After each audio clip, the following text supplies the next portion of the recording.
Write down Chapter 9, Lesson 7, Quadratic Formula. Write this quadratic formula down, and then once you're ready, hit play and we'll go over example 1.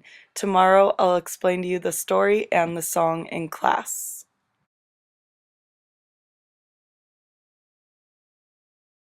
Here's example 1.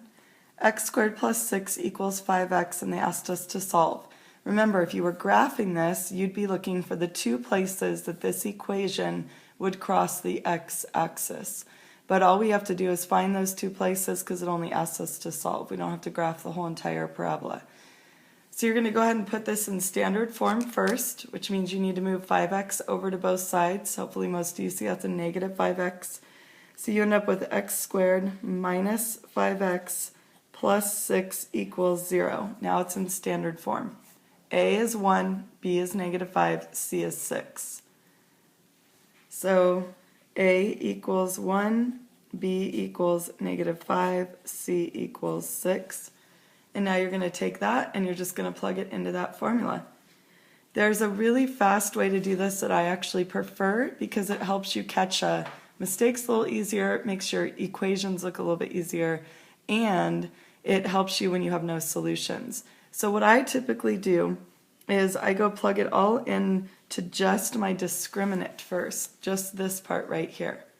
So square root of b squared minus 4ac is the first part that I'm actually going to solve. So square root, b squared is a negative 5, remember parentheses are on things you're plugging in and evaluating with, subtracting 4 times 1 times 6. And then you end up with the square root of 25 subtracting, you have a negative, so you know that's a negative. 4 times 1 is 4, and then 4 times 6 is 24. Combine these, so you subtract 25 and 24 and you get 1, and then you take the square root of this number. Sometimes this is going to be a decimal. Later you're going to learn how to simplify it if it's not a perfect square. For right now, it's either going to be a perfect square or you're going to put this into your calculator and find the decimal that goes with it. The square root of 1 is 1. Now I can go plug the rest of the quadratic formula in, but all I have to have is plus or minus 1 in my formula. So just less to look at. Now I'm going to go ahead and plug it in. X equals negative b. So negative b would be a negative 5 plus or minus 1 over 2 times a, which is 1. This is actually two different equations right here. What this means is x equals negative 5 plus 1 over 2 times 1, and x equals negative 5 minus 1 over 2 times 1. And I actually could have simplified this as I wrote the 2, but I wanted you to see exactly what I did up there, split up there. So we have one that's adding 1, one that's subtracting 1. That goes to that whole square root idea that what we had in there could have possibly been a negative originally, because when we squared it, it became positive. So now you simplify this. Negative 5 is a positive 5. 5 plus 1 is 6. Divide that by 2 and you get 6. And then here, negative 5 is 5.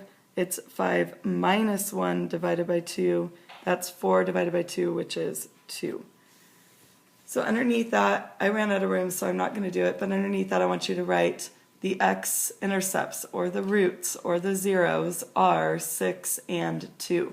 Do not write it as a point. It's 2 x's. Finish that, hit play when you're ready to go on to example 2. Here's example 2. Again, from this point on, any quadratic that's asked you to solve out there, you can always use quadratic formula. But you're going to find that there are times that it's a lot easier to use the other ways, which is why we don't always use quadratic formula. So right here we need to find ABC. It's already in standard form. A equals 2, B equals 4, and C equals a negative 7. And again, I'm going to follow that exact same pattern, just the discriminant first. So b squared minus 4ac, square root, b squared is 4 squared, subtracting 4 times 2 times a negative 7. Bring that down, you have 4 times 4, which is 16. So, and then I have a negative and a negative, so I actually know it's going to be plus. Right here I notice a lot of people making mistakes with their multiplication, so be really careful. You have a negative times a negative, which is a positive, and then you just multiply first times the next one, and then that answer times that. I've seen a lot of things happening there. So 4 times 2 is 8, and then you just have 8 times 7. Do you see how that works? Okay. Now you combine those, you're adding this time. 56 plus 16 is 72. And now you need to take the square root of 72. The problem is the square root of 72, it's not a perfect square. So you need to get your calculator for now. Later I'm going to show you something else you can do with this. And you're just going to go ahead and take 72 and the square root of it. It's 8.485. You're going to round to the nearest hundredths. So it'd be 8.49.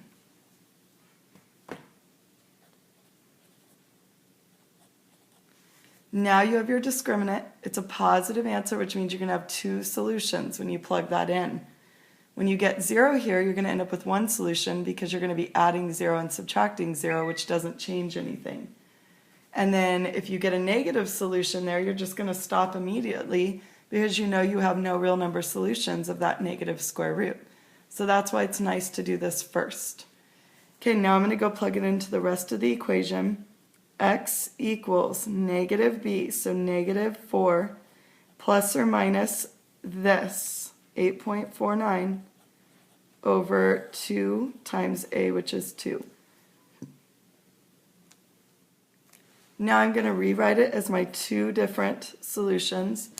So I have negative 4 plus 8.49 divided by 2 times 2, which is 4, and negative 4 minus 8.49 divided by 4.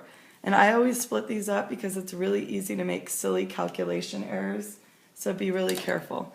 Right here, you know, positive and a negative, you're going to subtract, so you end up with 4.49 divided by 4. Oops, sorry. Which is 1.12. So x equals 1.12, and now I get my calculator. These I'm going to add, so it's a negative negative. So negative 12.49 divided by 4 is a negative 3.12. These are my 2 x-intercepts for that parabola. Those are my solutions or my zeros. You're going to be allowed to use a calculator on your homework for this and most likely on your test. I'm not going to go over example 3 with you that's in the book. We'll do that together tomorrow in class. It's just a word problem, and I really want to be able to work on the word problems with you in class. But it's basically finding the solutions with the word problem. We're going to do this one because I want you to look at something with it very quickly. So A equals 1, B equals negative 3, and C equals 4. We're always going to solve the discriminant part first. So square root of b squared subtracting 4ac. So I get square root b squared. I'm going to go ahead and just do this mentally because I'm running out of room and I want you to see it. So a negative 3 squared is 9.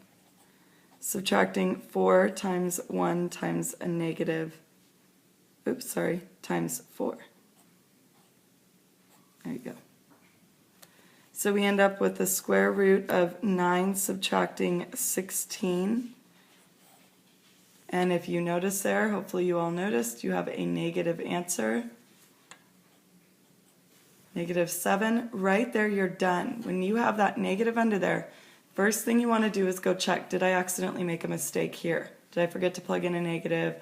Did I do something like that? If you don't see anything like that, then right here you know you just have no real number solutions. and you don't even have to continue on with the rest of your quadratic formula because you already figured out that you're not going to have any solutions anyway. That's the quadratic formula. We'll go over the story and the song tomorrow in class, and we'll work on some problems then.